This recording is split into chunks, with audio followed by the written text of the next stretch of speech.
Welcome to Genius Mentors. Indian polity की इस lecture series में आपका फिर से एक बार स्वागत है। हम आज के लेक्चर में कुछ 2-3 टॉपिक कवर करने की कोशिश करेंगे जो हमारे शायद पॉलिटी के कुछ लास्ट टॉपिक्स में से कुछ हैं। जैसे सबसे पहले हम कुछ पॉलिटिकल पार्टीज के बारे में पढ़ेंगे। पॉलिटिकल पार्टीज में हम इंडिविजुअली पार्टीज के ऊपर नहीं जाएंगे, हम यहाँ डिसाइड करेंगे कि इन पॉलिटिकल पार्टीज को रिकॉग्निशन कौन देता है, क्या नेशनल पार्टी होती है, क्या स्टेट पार्टी होती है, क्या होता है पार्टी में, तो ये हम पढ़ेंगे इसमें। देन उसके बाद हम कुछ इलेक्शन सिस्टम के बारे में भी आज के लेक्चर में हम कवर करने की कोशिश करेंगे कि इलेक्शन कमीशन के बारे में हम पढ़ चुके हैं, इलेक्शन कराए कैसे जाते हैं वो भी हम पढ़ेंगे, उससे रिलेटेड अथॉरिटीज जितनी भी नीचे तक वो पढ़ने की कोशिश करेंगे। और उसके बाद एग्जाम्स के लिए मोस्ट इंपॉर्टेंट एक टॉपिक है जिसको हम बोलते हैं anti defection law. Anti defection, तो एंटी डिफेक्शन लॉ के बारे में भी आज हम पढ़ने की कोशिश करेंगे। तो ये 3 टॉपिक हैं जिनको आज हम कवर करेंगे। बहुत छोटे छोटे टॉपिक हैं, 1-2 स्लाइड के हैं, तो ज़्यादा टाइम ना लेते हुए आज हम इन्हें खत्म करते हैं। तो शुरुआत करते हैं पॉलिटिकल पार्टीज से। तो सबसे पहले अगर हम देखें तो पॉलिटिकल पार्टी सिस्टम को अगर हम समझने की कोशिश करें तो पॉलिटिकल पार्टी सिस्टम आपको हर जगह पे अलग अलग तरह का दिखाई देगा। हर कंट्री में आपको इसमें वेरिएशन दिखाई देगा। किसी कंट्री में कोई सिस्टम चल रहा है, किसी कंट्री में कोई सिस्टम चल रहा है। तो बेसिकली अगर हम इसका डिवीजन करने की कोशिश करें तो हमें 3 डिवीजन में दिखाई देगा। एक तो दिखाई देगा वन पार्टी सिस्टम, जहां पे सिर्फ एक ही पॉलिटिकल पार्टी है और वो ही कंटिन्यू रहती है सरकार में। जैसे फॉर एग्जांपल अगर आप चाइना को देख लें, यूएसएसआर को देख लें, तो यहाँ सिंगल पार्टी सिस्टम है। उसके बाद अगर हम देखें तो बहुत सारी कंट्रीज हैं जहाँ पे 2 पार्टी सिस्टम है, कि वहां पे सिर्फ और सिर्फ 2 ही पार्टी रहेंगी पॉलिटिकल पार्टीज। जैसे एग्जांपल देखें तो यूएसए एंड आपका ब्रिटेन। यूएसए में 2 पार्टी हैं आपकी, डेमोक्रेटिक और रिपब्लिकन। वहीं ब्रिटेन में आपकी 2 पार्टी हैं, कंजर्वेटिव और लेबर पार्टी। कंजर्वेटिव और लेबर पार्टी, तो ये हम देखेंगे 2 पार्टी सिस्टम है। और उसके बाद अगर हम देखेंगे तो इंडिया में जैसे हम देखते हैं तो मल्टी पार्टी सिस्टम, जहाँ पे बहुत सारी पार्टियां होती हैं, जहाँ पे बहुत सारी पार्टी मतलब पॉलिटिकल पार्टीज होती हैं, जहाँ पे बहुत सारी पॉलिटिकल पार्टीज होती हैं। जैसे फॉर एग्जांपल अगर हम देखें तो सबसे बढ़िया एग्जांपल तो हम अपना ही ले लेंगे, India, then France, then Italy and Switzerland. अगर देखें तो सबसे ज्यादा पॉलिटिकल पार्टीज अगर वर्ल्ड में कहीं है तो वो इंडिया में, ठीक है। सबसे ज्यादा अगर पॉलिटिकल पार्टीज अगर वर्ल्ड में कहीं है तो वो इंडिया में है। तो इंडिया में बेसिकली अगर हम देखें तो पॉलिटिकल पार्टी को रिकॉग्निशन कौन देता है। सबसे पहले अगर हम देखें तो पॉलिटिकल पार्टी को अगर हम हमारे किसी फंडामेंटल राइट से जोड़ने की कोशिश करें तो हमारा कहाँ आ जाता है, आर्टिकल 19 में आपको परमिशन है। आर्टिकल 19 आपको परमिशन देता है आपको पॉलिटिकल पार्टी बनाने की, बिल्कुल परमिशन देता है। उसके बाद अगर आप पॉलिटिकल पार्टी, ये फ्रीडम आपकी बेसिकली आर्टिकल 19 में आपकी पॉलिटिकल पार्टी बना सकते हो। इस पॉलिटिकल पार्टी को रजिस्ट्रेशन कराना हो तो कौन करेगा, इलेक्शन कमीशन पॉलिटिकल पार्टी को रजिस्ट्रेशन करता है। इलेक्शन कमीशन रजिस्ट्रेशन करता है किसी भी पॉलिटिकल पार्टी का, और इसको सिंबल देने का काम भी, इसका जो भी सिंबल होगा उस सिंबल को देने का काम भी किसका होगा, इलेक्शन कमीशन का होगा। इलेक्शन कमीशन ही क्या करेगा, पॉलिटिकल पार्टी को रजिस्टर करेगा और वो ही उसको सिंबल भी देगा, ठीक है। तो इतनी चीजें इसके बारे में पता है, हमें बिल्कुल पता है। अब उसके बाद आगे चलते हैं और हम देखते हैं कि हमारे यहाँ पे टोटल पार्टी सिस्टम कितना चलता है हमारा। बेसिकली अगर हम देखें तो हमें 3 तरह का पार्टी सिस्टम दिखाई देगा। तो बेसिकली इसी पेज पे मैं आपको लिख देता हूँ ताकि आपको नोट्स में भी वो बचा रहे। सबसे पहले तो 3 तरह की पार्टी आपको दिखाई देंगी हमारी कंट्री में। सबसे पहले क्या दिखाई देगी, सबसे पहले आपको दिखाई देगी नेशनल पार्टी, नेशनल पार्टी। दूसरी दिखाई देगी जिसको हम बोलेंगे state party, state political party. और तीसरी हम बोलेंगे क्या, अनरिकॉग्नाइज्ड, रजिस्टर्ड एंड अनरिकॉग्नाइज्ड। वो पार्टी जो रजिस्टर्ड है लेकिन अभी भी अनरिकॉग्नाइज्ड। अनरिकॉग्नाइज्ड क्यों, क्योंकि उसे नेशनल पार्टी या स्टेट पार्टी का दर्जा नहीं मिला है। तो नेशनल अनरिकॉग्नाइज्ड पार्टी। तो ये ही 3 पार्टी हैं जिनको हम रिकॉग्नाइज करते हैं। तो 3 ही पार्टी हैं जिन्हें हम रिकॉग्नाइज करते हैं।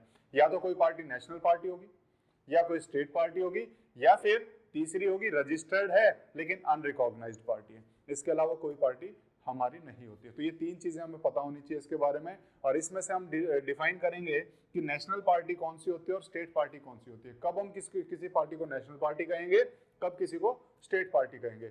नेशनल पार्टी या स्टेट पार्टी का दर्जा किसके द्वारा दिया जाता है, इलेक्शन कमीशन के द्वारा दिया जाता है, on the basis of past, जो प्रीवियस जो भी होगा उससे पहले का जो प्रीवियस पोल परफॉर्मेंस, प्रीवियस पोल परफॉर्मेंस।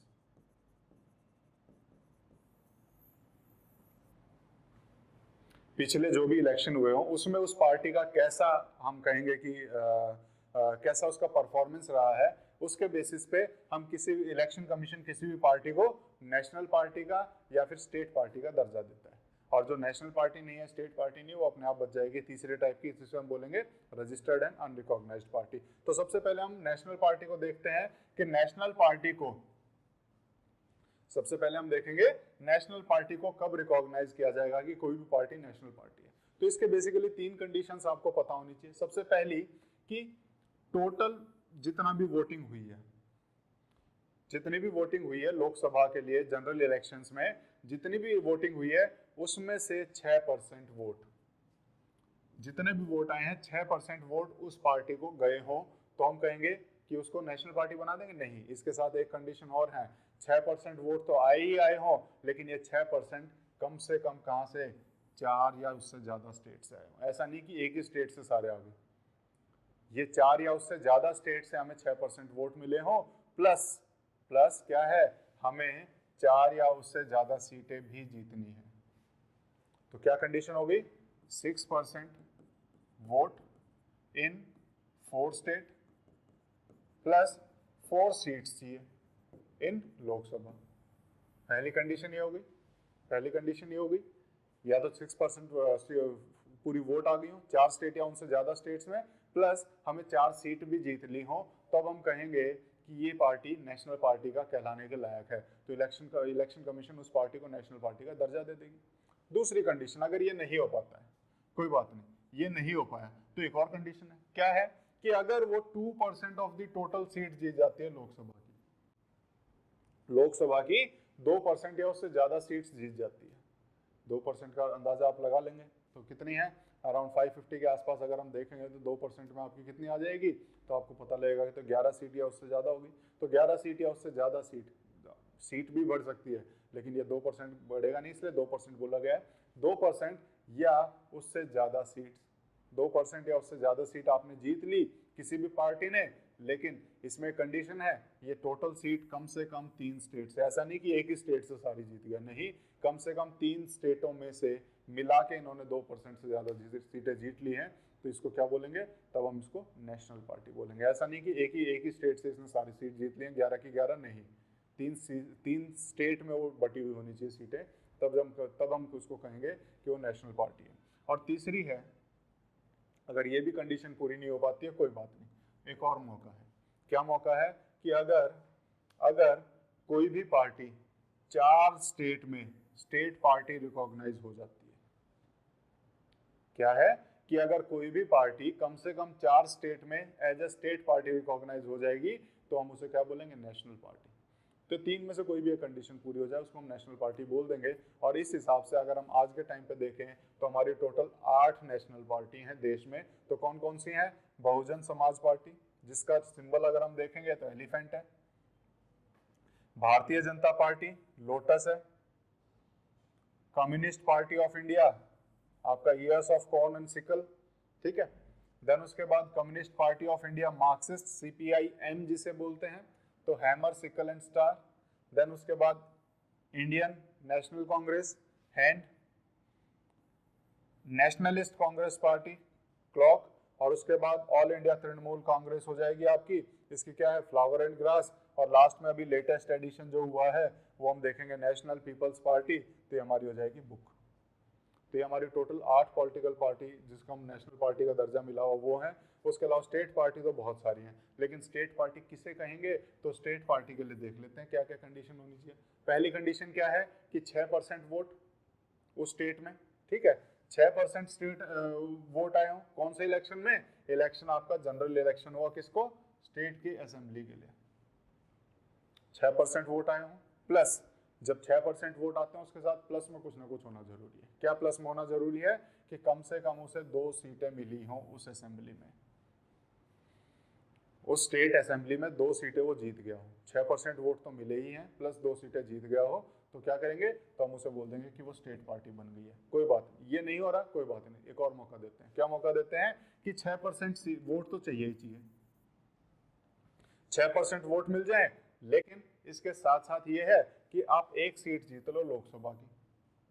दो आप लोकल हम कहेंगे कि विधानसभा की नहीं जीत पा रहे हो, कोई बात नहीं, आप एक लोकसभा की जीत लो, 6% वोट ले लो, एक लोकसभा की जीत लो, तो भी आपको बोल देंगे कोई बात नहीं। अगर ये भी नहीं हो रहा है, कोई बात नहीं, हम नेक्स्ट पे देखते हैं। अभी और मौका है, अभी और मौका है स्टेट पार्टी बनने का। क्या मौका है? कि 3% टोटल सीट जीतनी है आपको। वोटिंग से कोई मतलब नहीं, 6% लेने की जरूरत नहीं है, टोटल 3% सीट जीत लो। अगर 3% अगर हम कहें कि कम कम रहते हैं तो, या फिर 3 सीटें, यानी या कह सकते हैं 3% ऑफ टोटल सीट, या फिर 3 सीट्स, इनमें से जो भी ज्यादा हो। मान लो टोटल 10 ही सीट है, 10 में से 3% कितना आ जाएगा? 3% 3 ही आएगा, तो या तो वो 3 सीट या इधर भी 3 सीट। मान लो 6 ही सीट है, 6 का 3% निकालोगे तो कितना आएगा? तो आपको पता लगेगा कि 2 सीट से भी कम आएगा। आपका देखोगे तो अगर हम उसका निकालने लगे तो बेसिकली तो मैंने 10 का भी 3% ज्यादा बता दिया, 0.3, यानी कि 1 सीट से कम हो गया। टोटल मान लेते हैं कि 30 सीट है, 30 का 3% कितना हुआ? 1 ही सीट बना, तो 30 सीट में से भी 1 सीट उसको जीतनी है। लेकिन इससे काम नहीं चलेगा, दूसरा भी दिया हुआ कंडीशन, 3% हो या 3 हो, इनमें से जो ज्यादा है, इनमें से जो ज्यादा होगा, तो यहाँ पे मिनिमम उसको 3 सीट जीतनी पड़ेगी। ये भी कंडीशन है। चलो कोई बात नहीं, ये भी नहीं हो पा रहा, एक और कंडीशन देख लेते हैं। 1 सीट आप लोकसभा में से जीत लो, हर 25 में से, जो भी उस स्टेट को दी गई है, हर 25 में से 1 सीट आप जीत लो। 25 में से 1 यानी कि 4%। मान लो स्टेट को दी गई है 25 सीटें, तो 25 में से अगर वो 1 जीत जाता है, कोई बात नहीं, तो भी हम उसको स्टेट पार्टी का दर्जा दे देंगे। ठीक है, ये भी नहीं हो पा रहा, कोई बात नहीं, एक और कंडीशन हमने 2011 में ऐड कर दी। क्या बोला है? कि आप कोई सीट नहीं जीत पा रहे हो ना, हमें कोई टेंशन नहीं है, आप टोटल जितने भी वोट डले हैं उसके 8% ऑफ टोटल वोट ले आओ, 8% ले आओ। मान लो टोटल 100 वोट डले हैं, 100 में से 8 वोट अपने पास डलवा लो, तो भी हम आपको स्टेट पार्टी बोल देंगे। तो ये हमारी टोटल कंडीशन है हमारी स्टेट पार्टी की। और एग्जाम में आपके इससे क्वेश्चन आने के चांसेस रहते हैं कि नेशनल पार्टी के लिए क्या कंडीशन है और स्टेट पार्टी के लिए क्या कंडीशन है, तो आपको ये कंडीशंस पता होनी चाहिए। ठीक है, तो इतनी चीजें पता है, कोई बात नहीं, आगे चलते हैं। यही हमारा था बेसिकली पॉलिटिकल पार्टी में। तो हमने बेसिकली क्या देखा? 3 तरह की होती हैं, नेशनल पार्टी, स्टेट पार्टी, और तीसरी तरह की कौन सी होती है? तीसरी तरह की हमने देखी थी रजिस्टर्ड अनरिकॉग्नाइज्ड पार्टी होती है। कौन देता है इनका रजिस्ट्रेशन? कौन करता है? Election commission of India. इनको सिंबल कौन देता है? Election commission of India. अब ये हो गया, पार्टी बन गई, इलेक्शंस की तरफ आ जाते हैं। इलेक्शंस को देखते हैं, तो इलेक्शंस हमारे आर्टिकल 324 से लेकर 329 तक लिखे हुए हैं, और आर्टिकल 324 तो सभी को रटा हुआ होगा। जब हमने की थी कॉन्स्टिट्यूशनल बॉडीज, तो उसमें मैंने बताया था कि आर्टिकल 324 डील करता है इलेक्शन कमीशन ऑफ इंडिया से। तो हमारे इलेक्शंस हो जाएंगे 324 से 329। पार्ट कौन सा है? पार्ट है 15 नंबर पार्ट में इलेक्शन से डील करता है। तो क्या क्या है बेसिकली? तो इलेक्शन मशीनरी देखते हैं शुरू से लेके लास्ट तक क्या क्या चाहिए। सबसे ऊपर कौन होगा? Election commission of India, article 324 में। और इसको क्या बोला हुआ है? Superintendence, direction and control of the election process, of electoral process या फिर इलेक्शन प्रोसेस। कौन करेगा superintendence, direction and control? Election commission of India. अब वो अकेला करेगा क्या? नहीं, उसके नीचे अगर हम देखेंगे तो स्टेट में रहेगा चीफ इलेक्टोरल ऑफिसर। स्टेट में कौन रहेगा? Chief electoral officer. इन सभी को अगर आप देखोगे तो कौन वो नॉमिनेट करेगा? इन सबको election commission of India nominate करता है। इसके नीचे रहेगा चीफ इलेक्टोरल ऑफिसर, जो स्टेट में काम करेगा क्या?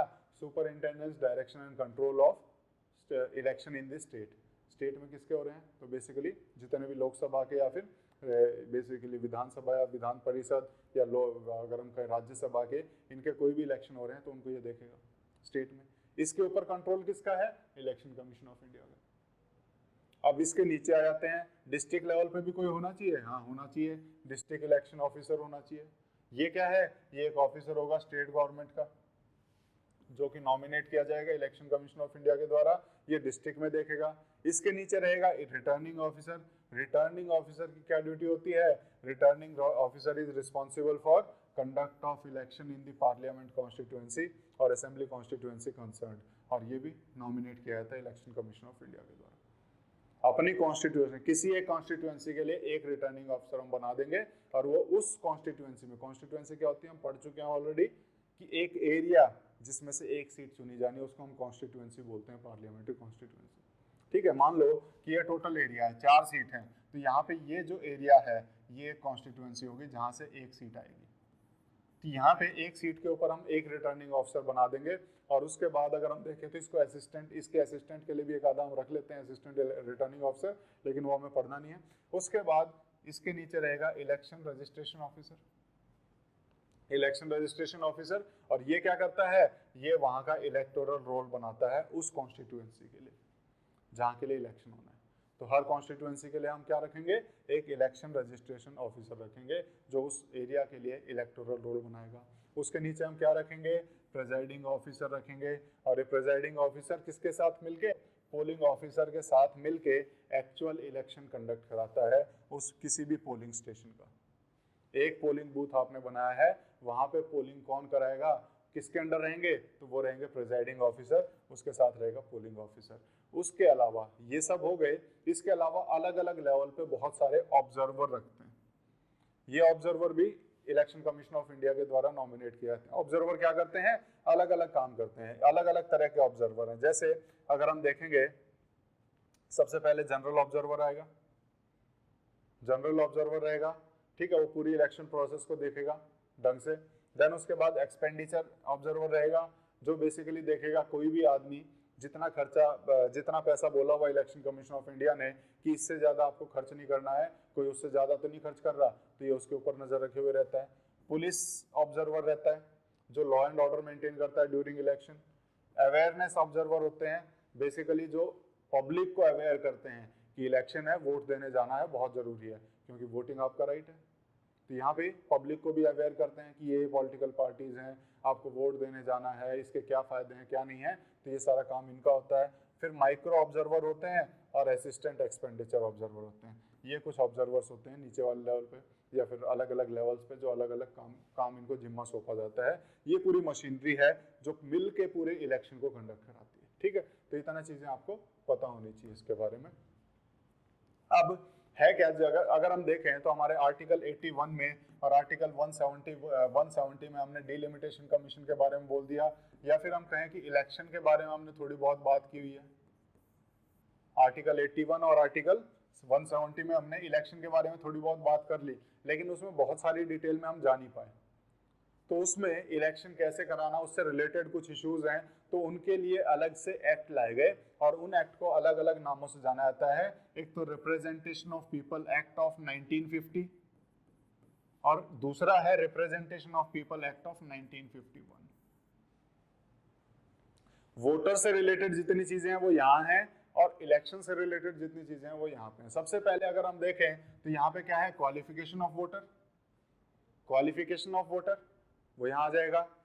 Preparation of electoral roll, electoral roll में किसका नाम होता है, यहाँ भी वोटर का नाम होता है, तो ये भी इसमें आ जाएगा। डिलिमिटेशन ऑफ कॉन्स्टिट्यूएंसीज, कौन सा वोटर किस एरिया में रहेगा, कॉन्स्टिट्यूएंसी में बतानी है, ये भी हमारा आरओपी एक्ट 1950 में रहेगा। उसके बाद allocation of seat in parliament and state legislature, कि किस एरिया से कितनी सीटें रहेंगी या उसका एक कॉन्स्टिट्यूएंसी कितनी रहेगी, वो भी हमारा कहाँ रहेगा, आरओपी एक्ट हमारा 1950 में। आरओपी मतलब रिप्रेजेंटेशन ऑफ पीपल एक्ट, दो ही आए थे 1950 और 51 में, दोनों में अलग अलग पता होना चाहिए क्या क्या है। तो 50 में ये सारी चीजें हैं और 51 में क्या है, 51 में आपको दिख जाएगा qualification and disqualification for member of parliament and state legislature, कि उनकी क्या क्वालिफिकेशन है क्या डिसक्वालिफिकेशन है, वो सारा हमने मेंशन कर दिया। Notification of general election, ROP act 1951 में। देन उसके बाद administrative machinery for the conduct of elections, क्या एडमिनिस्ट्रेटिव मशीनरी रहेगी, कौन कहाँ रहेगा, किसकी क्या ड्यूटी रहेगी, वो सारा इसमें लिखा है। रजिस्ट्रेशन ऑफ पॉलिटिकल पार्टीज हमारा आरपी एक्ट में लिखा हुआ है, आरओपी एक्ट 1951 में। कंडक्ट ऑफ इलेक्शन इसी में लिखा हुआ है। Free supply of certain material to candidate for recognised political party, उनको बेसिकली इलेक्टोरल रोल देने हैं, क्या देना है, वो सारी चीज़ें यहाँ पे लिख दी हैं। देन उसके बाद डिस्प्यूट रिगार्डिंग इलेक्शंस, ये हमने आरओपी एक्ट 1951 में लिखा हुआ है।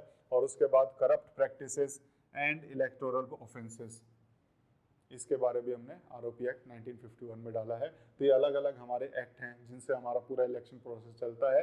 तो ये हमें एक्ट पता होने चाहिए कि किन से हमारा पूरा इलेक्शन प्रोसेस चलता है। तो मैंने जल्दी जल्दी बताया क्योंकि इनसे जब पूछा जाएगा तो सिर्फ यही पूछा जाएगा 50 में क्या आता है, 51 में क्या आता है, इससे ज़्यादा डीप में कोई नहीं पूछने वाला, ठीक है। तो इतनी चीज़ें आपको पता होनी चाहिए।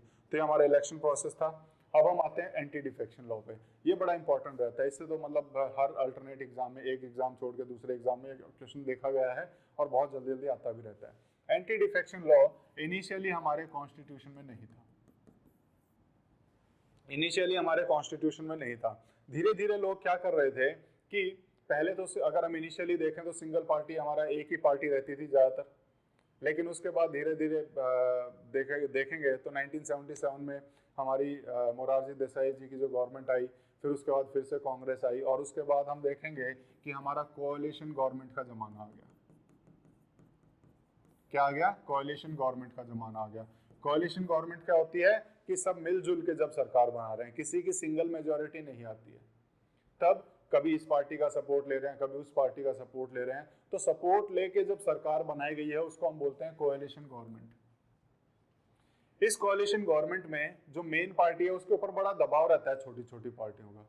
क्या दबाव डालते हैं कि देख लेना, मुझे मंत्री बना देना, नहीं तो मैं इसको छोड़ के भाग जाऊंगा, तुम्हारी सीट कम हो जाएगी, तुम्हारी सरकार गिर जाएगी। तो सरकार गिराने के नाम पे धमकियां और ये सारी चीजें चलती रहती हैं। और इसमें भी लोग अपने फायदे के लिए कभी इस पार्टी से जुड़ गए, कभी इस पार्टी से निकल गए, उस पार्टी से चले गए। अब एक छोटी सी चीज है, कई बार जैसे कोई वोट देने जाता है तो वोट देने जाते टाइम आदमी के दिमाग में दो तीन चीजें रहती हैं। एक जो सबसे बड़ी चीज कि हम किसे वोट दे रहे हैं, और दूसरी सबसे बड़ी चीज कि हम किस पार्टी को वोट दे रहे हैं। तो ये दो बड़े फैक्टर हैं जो हमारे दिमाग के ऊपर काम करते हैं जब हम वोट देने जाते हैं। तो हम क्या कर रहे हैं? वोट दे रहे हैं, या तो हम ये देख के जा रहे हैं, देख के दे रहे हैं कि ये आदमी कौन है, कैसा है, या फिर दूसरी चीज हम जो देख के देते हैं कि हम किस पार्टी को वोट देना चाहते हैं। ये दो चीजें। अब आपने किसी आदमी को वोट दिया क्या देख के कि ये इस पार्टी के साथ है, तो वो वहां जाके देखेगा कि अच्छा मुझे इस पार्टी में फायदा है, वो इस पार्टी से निकला दूसरी पार्टी में। ये धोखा किसके साथ हुआ? लोगों के साथ हुआ। लोगों ने उसे इसलिए चुना था क्योंकि वो उस पार्टी के साथ था, लेकिन वहां जाके अपने फायदे के चक्कर में वो किसी और पार्टी के साथ मिल गया।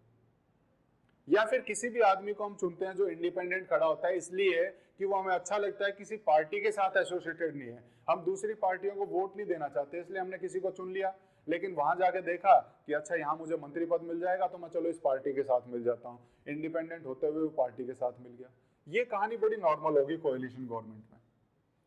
जब सरकार ऐसे मिली जुली आने लगी तो ये कहानी बड़ी नॉर्मल हो गई कि अच्छा मुझे देख लो, अगर तुम्हें एक ही सीट चाहिए, अगर मेरे को बुलाओगे तो मुझे कोई वो दे दो तो मैं तुम्हारे साथ मिल जाता हूँ। तो इस तरह की कहानी बड़ी नॉर्मल हुई। तो लालच के चक्कर में पार्टियां इधर उधर जाने लगी, सरकार जल्दी जल्दी गिरने लगी, और सरकार जल्दी जल्दी गिरेगी तो जल्दी जल्दी इलेक्शन कराने पड़ेंगे। और इलेक्शन पे छोटा खर्चा नहीं आता है, पूरे देश के इलेक्शन में बहुत बड़ा खर्चा चाहिए होता है, बहुत बड़ा मैनेजमेंट चाहिए होता है, बहुत सारा टाइम चाहिए होता है, और इतना टाइम सबके पास नहीं होता है। तो इसीलिए इस चीज को रोकने के लिए कि सब अपनी मनमानी ना करें, थोड़ी बहुत वोटर्स की भी इज्जत रख ली जाए, उनकी भी जो बात जिसके लिए उन्होंने वोट डाला है वो रख लिया जाए। तो इस चीज के लिए लोगों को समझ में आया और उसी चीज के लिए हम लेके आए एंटी डिफेक्शन लॉ, जो इस तरीके से दल को बदलते रहते हैं, दल बदल विरोधी कानून बोलते हैं इसे हम। इस तरीके से बार बार पॉलिटिकल पार्टीज को बदलने का जो काम होता है। एक बार बीच में एक बड़ा फेमस हुआ था आया राम गया राम करके, है ना, तो उसके बारे में आप देख सकते हैं। तो बेसिकली ये उस चीज को रोकने के लिए हम लेके आए एंटी डिफेक्शन लॉ। कब लेके आए तो आपको पता लगेगा कि हम लेके आए इसे 1985 में, 52nd अमेंडमेंट एक्ट ऑफ 1985 में।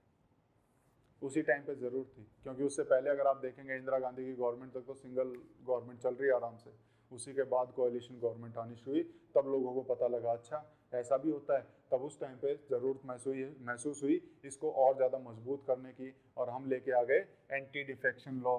और जिसको हमने कब इंट्रोड्यूस किया 52nd अमेंडमेंट एक्ट ऑफ 1985। ये बड़ा पूछा जाता है क्वेश्चंस, तो इसको ध्यान रख लेना, ये अमेंडमेंट एक्ट इंपॉर्टेंट है। ठीक है, तो इंपॉर्टेंट अमेंडमेंट एक्ट मैंने आपको सभी साथ में ही कराए हैं, जहाँ पे भी इंपॉर्टेंट लग रहे थे, तो ये भी एक इंपॉर्टेंट है, इसको भी आपको याद करना है कि 52nd अमेंडमेंट एक्ट ऑफ 1985 किस चीज़ से डील करता है, एंटी डिफेक्शन से डील करता है। इसके अंदर अगर आप देखोगे तो टोटल 4 आर्टिकल में चेंज हुआ, 101, 102 प्लस 89 करोगे तो 190 एंड 191। ये क्या है, ये सारे जो है बेसिकली आपके डिस्क्वालिफिकेशन से डील करते हैं, किसकी, एमपीज और एमएलएज की, डिस्क्वालिफिकेशन से रिलेटेड हैं सारे। ठीक है, तो ये हमारे क्या आर्टिकल हो गए, 101, 102, 190 एंड 191। तो ये सारे आर्टिकल हमारे उससे रिलेटेड है, तो यहाँ इन्होंने चेंज किया। प्लस उसके साथ साथ हमने इसमें एक नया शेड्यूल ऐड कर दिया। कौन सा शेड्यूल ऐड किया, 10th शेड्यूल। तो ध्यान रखना, ये भी एग्जाम में बहुत पूछा जाता है कि एंटी डिफेक्शन के लिए कौन सा शेड्यूल है। तो 10th शेड्यूल, या भी दूसरे तरीके से पूछ लेंगे कि 10th शेड्यूल किस चीज से डील करता है, तो 10th शेड्यूल हमारा एंटी डिफेक्शन से डील करता है। तो दो चीजें याद रखनी है, 10th शेड्यूल आपको याद रखना है और आपको 52nd अमेंडमेंट एक्ट ऑफ 1985 याद रखना है। ये दो चीजें इसमें आपको याद होनी चाहिए। एंटी डिफेक्शन लॉ से ये हमारा डील करता है। ठीक है, इसके अंदर है क्या, तो उसको समझते हैं आप। अब इसको अलग अलग तरीके से बोला है। एंटी डिफेक्शन लॉ को समझने के लिए हम तीन हिस्सों में इसको समझते हैं। सबसे पहले वो जो किसी पॉलिटिकल पार्टी के मेंबर हैं, अगर वो डिफेक्शन करते हैं तब क्या होगा, उनके ऊपर ये लॉ कैसे लागू होगा। एंटी डिफेक्शन लॉ या डिस्क्वालीफाई कब होंगे, तो ध्यान रखना, इसमें बेसिकली मैंने जो लिखा हुआ है वो डिस्क्वालिफिकेशन के ऊपर लिखा हुआ है। वो डिस्क्वालीफाई कब हो जाएगा, कोई भी पॉलिटिकल पार्टी का मेंबर तब डिस्क्वालीफाई हो जाएगा, कब, या तो वो अपने आप उस पार्टी की मेंबरशिप छोड़ देता है। हमने पार्टी को वोट दिया लेकिन वो तो छोड़ दिया, वहां जाके छोड़ दिया, तो इसका मतलब वो डिस्क्वालीफाई हो गया। तो यहाँ पे ऑटोमेटिकली क्या हो गया, ऑटोमेटिकली क्या हो जाएगा, वो डिस्क्वालीफाई हो जाएगा। क्लियर है, यहाँ डिस्क्वालीफाई होगा। दूसरी कंडीशन, अगर कोई मेंबर है किसी पॉलिटिकल पार्टी का, वो अपनी पार्टी के खिलाफ जा रहा है, पार्टी ने कोई डायरेक्शन इशू की कि यहाँ पे वोट डालना है, लेकिन वो नहीं डालता, वो बोलता है कि आपको मीडिया में आके ये नहीं बोलना है, लेकिन फिर भी वो बोल देता है। अगर पार्टी ने कुछ बोला है, इसको बोलते हैं हम विप। क्या बोलते हैं इसको, इसको हम बोलते हैं जो पार्टी के जो ऑर्डर्स होते हैं, पार्टी के किसी भी पॉलिटिकल पार्टी के जो ऑर्डर होते हैं, इसको हम बोलते हैं विप। ठीक है, इस विप के खिलाफ अगर कोई जाता है, पॉलिटिकल पार्टी के ऑर्डर के खिलाफ अगर कोई पॉलिटिकल पार्टी का मेंबर जाता है, तो उसको भी डिस्क्वालीफाई कर दिया जाता है, क्योंकि वो पॉलिटिकल पार्टी के हिसाब से काम कर ही नहीं रहा है ना, तो उसको भी डिस्क्वालीफाई कर दिया जाता है। लेकिन एक कंडीशन है, अगर वो पहले से ही उस चीज की परमिशन लेके रखे कि नहीं, मैं आप वोट डालोगे लेकिन मैं वोट नहीं डालूंगा, मैं इसकी परमिशन लेता हूँ आपसे, अगर परमिशन मिल जाती है उसे, कोई बात नहीं, तब उसे डिस्क्वालीफाई नहीं करेंगे। लेकिन बिना परमिशन के अगर वो उनकी बात मानने से मना करता है, तो उसको हम कहेंगे कि वो डिस्क्वालीफाई हो गया है। क्लियर है, पहली कंडीशन ये थी। अब दूसरा देखते हैं, इंडिपेंडेंट मेंबर्स। कई सारे ऐसे होते हैं जो इंडिपेंडेंटली खड़े होते हैं इलेक्शन में और जीत जाते हैं। उसकी केस में क्या है कि वो इंडिपेंडेंट जीता है, लेकिन जाने के बाद अगर वो किसी पॉलिटिकल पार्टी को ज्वाइन करता है, तो उस केस में उसे डिस्क्वालीफाई माना जाएगा। क्यों, क्योंकि एक तरह से हम वोटर के साथ धोखा मानते हैं कि उसने उसको इंडिपेंडेंट इलेक्ट किया था। अगर वो किसी पार्टी के साथ ज्वाइन हो रहा है, यानी वो लोगों के साथ धोखा कर रहा है, तो इसलिए उसको भी डिस्क्वालीफाई कर देंगे, किसी भी इंडिपेंडेंट मेंबर जब दूसरे पार्टी के साथ जब ज्वाइन होता है। तीसरी चीज ध्यान रखना, इसमें बड़ा उलझते हैं लोग, नॉमिनेटेड मेंबर्स। नॉमिनेट कौन कर रही है, तो नॉमिनेट करने वाले कौन है, प्रेसिडेंट है। प्रेसिडेंट किससे पूछ कर करेगा, काउंसिल ऑफ मिनिस्टर से। काउंसिल ऑफ मिनिस्टर जो सरकार है, और सरकार किसी पॉलिटिकल पार्टी बना रही है, तो पॉलिटिकल पार्टी अगर किसी को नॉमिनेट करवा रही है, तो हो सकता है एक उद्देश्य उसका ये हो कि वो अपनी पार्टी में मिलाना चाहता हो। तो इस वजह से जो नॉमिनेटेड मेंबर्स हैं, उन्हें 6 महीने का टाइम दिया जाता है। कितने महीने का? 6 मंथ्स का टाइम दिया जाता है कि अगर वो चाहें तो किसी भी पार्टी के साथ मिल सकते हैं और चाहे तो नहीं भी मिल सकते हैं। कितने दिन का? 6 महीने तक। 6 महीने तक ये किसी के भी साथ मिल सकते हैं, लेकिन अगर 6 महीने तक नहीं मिले, 6 महीने के बाद मिलने की कोशिश करते हैं तो डिस्क्वालीफाई कर दिया जाएगा। अगर 6 महीने के बाद अगर ये किसी पार्टी से मिलने की कोशिश करते हैं तो उन्हें डिस्क्वालीफाई कर दिया जाएगा। तो ये समझा जाएगा कि कहीं ना कहीं किसी न किसी तरीके से सरकार के साथ फेरबदल करने की कोशिश की जा रही है। तो 6 महीने तक कुछ भी बोलेंगे, 6 महीने तक ये कहीं पे भी चले जाए कोई बात नहीं, लेकिन 6 महीने के बाद अगर ये कोई पॉलिटिकल पार्टी ज्वाइन करने की बात करते हैं तो इसको उस केस में डिस्क्वालीफाई कर दिया जाएगा। तो ये हमने देखा डिस्क्वालिफिकेशन। अब इसमें कुछ एक्सेप्शंस आ गए, इसमें कुछ एक्सेप्शन आ गए जिसमें हमारा ये एंटी डिफेक्शन काम नहीं करेगा। कौन सा नहीं काम करेगा? हमारा एंटी डिफेक्शन लॉ काम नहीं करेगा। क्या है? सबसे पहला मैंने क्या बोला था कि कोई भी मेंबर अपना पॉलिटिकल पार्टी वॉलंटरली छोड़ के जाता है तो उस केस में डिस्क्वालीफाई हो जाएगा, बिल्कुल हो जाएगा। लेकिन यहां पे क्या बोल रहा है कि अगर 1/3 ऑफ द मेंबर, अगर इसमें देखें, अगर एक मर्जर होता है, मर्जर यानी कि टोटल अगर हम देखें कि 2/3 ऑफ द मेंबर निकल के दूसरी पार्टी में जा रहे हैं, कितने? 2/3 ऑफ द मेंबर, ठीक है। 2/3 ऑफ द मेंबर किसी और पार्टी में जा रहे हैं, या फिर हाफ मेंबर किसी और पार्टी में मर्ज होना चाहते हैं, उसको उस पार्टी के 2/3 मेंबर यानी 2/3 मेंबर, यानी कि अगर हम इसको देखें तो अराउंड 66% मेंबर अगर उसको यस बोल देते हैं कि हमें कोई प्रॉब्लम नहीं है, चाहे 1 मेंबर चाहे 10 मेंबर, मर्जर की वजह से, किसकी वजह से? कि एक पॉलिटिकल पार्टी दूसरी पार्टी में मर्ज हो रही है, इसकी वजह से अगर एक पार्टी से दूसरी पार्टी में कोई मेंबर जाते हैं और जो जाने वाली पार्टी है उसके मेंबर उसको ऑथराइज कर देते हैं तो उसको हम एंटी डिफेक्शन नहीं बोलेंगे, उसको हम एंटी डिफेक्शन नहीं बोलेंगे, ज्यादा मात्रा में जा रहे हैं, ठीक है। दूसरा, if a member after being elected as the presiding officer, मान लो कोई यहां से इलेक्ट होकर गया और वहां जाके उसे एज ए स्पीकर चुन लिया लोकसभा में, और स्पीकर चुने जाने के बाद उसने अपनी पार्टी छोड़ दी, तो पार्टी छोड़ दी तो क्या उसे हटाया जाना चाहिए? तो यहाँ आंसर होगा नहीं, क्योंकि स्पीकर की जो पोस्ट है वो इंडिपेंडेंट होनी चाहिए, वो अपनी मर्जी से छोड़ रहा है, किस लिए? ताकि वो इम्पार्शियल रह सके, अनबायस्ड रह सके। हालांकि जरूरी नहीं है उसके लिए पॉलिटिकल पार्टी छोड़ना, स्पीकर की पोस्ट में रहते हुए, स्पीकर की पोस्ट में रहते हुए किसी पॉलिटिकल पार्टी का मेंबर रह सकता है वो, लेकिन सिर्फ इस वजह से कि वो अनबायस रहे, सिर्फ इस वजह से कि वो किसी पॉलिटिकल पार्टी के साथ एसोसिएटेड ना रहे, इंडिपेंडेंट होके काम कर सके, अगर उसे स्पीकर में चुना जाता है, प्रिजाइडिंग ऑफिसर में चुना जाता है, उस केस में अगर वो अपनी पार्टी को छोड़ रहा है तो इसको भी एंटी डिफेक्शन नहीं मानेंगे। क्लियर है? तो इसमें भी हम एंटी डिफेक्शन नहीं मानेंगे अगर वो प्रिजाइडिंग ऑफिसर चुना गया है वहां पे अनबायस रहने के लिए, ताकि उसका मोह उस पार्टी में ना रहे, क्योंकि उसे सारे हाउस का ख्याल रखना है।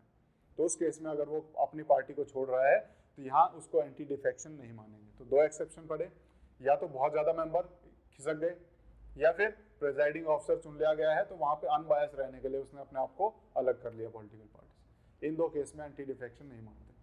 अब एक क्वेश्चन आता है, अब एक क्वेश्चन आया कि एक मेंबर पार्टी छोड़कर दूसरी को ज्वाइन कर रहा है, वो तो एंटी डिफेक्शन है, लेकिन जब बहुत सारे यानी कि मल्टीपल मेंबर एक पार्टी को छोड़कर दूसरी पार्टी को ज्वाइन कर रहे हैं, उसको एंटी डिफेक्शन नहीं बोल रहे। एक करे तो गलत, लेकिन बहुत सारे करें तो वो सही हो गया। कैसा होता है? गलत चीज अगर एक बंदा कर रहा है तो उसे गलत बोलेंगे, बहुत सारे कर रहे हैं तो क्या उसे हम सही बोल देंगे?